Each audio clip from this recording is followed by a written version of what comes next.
Biar saling itu lebih mengena.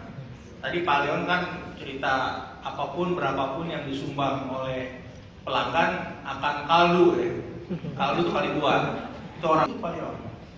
Bicaranya kami bertiga menyiapkan ya, tambahan donasi yang disalurkan melalui rumah yatim ya, sampai dengan minimal 20 miliar. Harus begitu, karena saya tanya 10 miliar itu bagaimana? Rupanya ini saya terangkan lagi biar teman-teman media khususnya tahu gitu. Internet yang punya QR code baik OVO, payment system, kemudian Tokopedia platform maupun Grab di transport. Baik, yang tentunya bisa di-scan di masing-masing aplikasi baik dari OVO, Tokopedia dan juga Grab.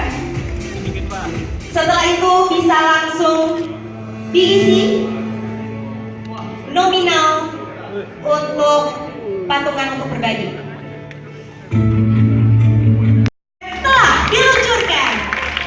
Congratulations. Semoga menyambut bulan Ramadan tahun ini melalui OVO, Tokopedia dan juga Grab, seluruh masyarakat Indonesia dapat turut berbagi